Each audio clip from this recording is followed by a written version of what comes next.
Tak hanya Arya Saloka yang mengeluhkan alur ikatan cinta, ternyata Nadia Arina pun sama. Nadia Arina baru-baru ini menjadi perbincangan hangat warganet setelah Arya Saloka keluar dari ikatan cinta. Di mana Nadia Arina mengkritik proses syuting ikatan cinta yang jelek, seperti yang dikeluhkan Arya Saloka. Seperti diketahui, Nadia Arina sengaja dibuat meninggal dari ikatan cinta. Padahal Catherine peran yang dimainkan Nadia Arina ini masih dibutuhkan menjadi pendamping Randy Iqbal Fauji. Namun peran Catherine mendadak dibuat meninggal dan membuat para penonton setia bertanya-tanya ada apakah gerangan.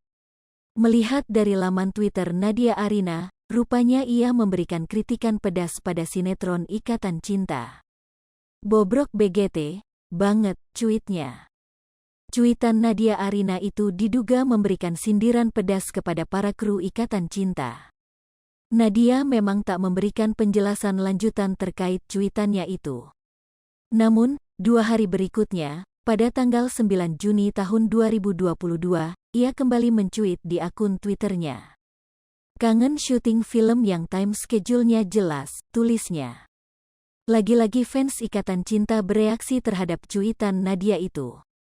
Penggemar menganggap Nadia sudah lebih dulu ingin keluar tapi rumah produksi melarangnya hingga berujung curhat di media sosial. Tak lama kemudian, Arya Saloka pun mengunggah story Instagram di akun pribadinya @arya.saloka pada Jumat, tanggal 17 Juni tahun 2022. Arya Saloka mengunggah sebuah tulisan yang berisi tentang totalitasnya dalam memerankan sebuah tokoh di sebuah film ataupun sinetron. Ada beberapa poin yang diunggah Arya Saloka dalam unggahannya itu. Unggahan itu berupa tulisan di atas latar putih. Di akhir tulisan, Arya Saloka membubuhkan logo animasi Love berwarna merah. Arya Saloka menuliskan beberapa poin soal prinsipnya sebagai aktor. Poin pertama ia mengatakan soal kebenaran pengalaman yang dilalui oleh aktor. Kebenaran pengalaman, seorang aktor harus mengalami emosi yang sebenarnya, tulis Arya Saloka. Selain itu, di poin kedua Arya Saloka juga menyebutkan jika bekerja dengan keadaan merupakan hal yang harus dijalankan oleh seorang aktor. Bekerja dengan keadaan, sang aktor harus mempelajari gaya hidup tokoh yang diperankan, tulis Arya Saloka.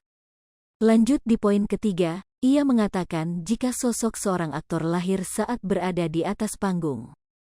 Bermain di sini dan sekarang, tindakan apapun lahir di atas panggung, kata Arya Saloka. Kemudian, di poin keempat Arya Saloka juga menyinggung bahwa seorang aktor itu harus terus meningkatkan dirinya. Aktor harus terus meningkatkan dirinya, ujar Arya Saloka. Di akhir postingan yakni poin kelima, Arya Saloka menyebut jika seorang aktor juga harus memainkan perannya dalam hal ini merasakan sebagai sosok yang sedang diperankannya. Singkatnya, seorang aktor harus memainkan perannya, dalam arti mengalami, merasakan, sehingga Stanislavski sendiri berkata, saya percaya, ujarnya. Hai pemirsa Sri Popo TV, jangan lupa komen, like, dan subscribe, serta tonton terus berita-berita terupdate lainnya ya.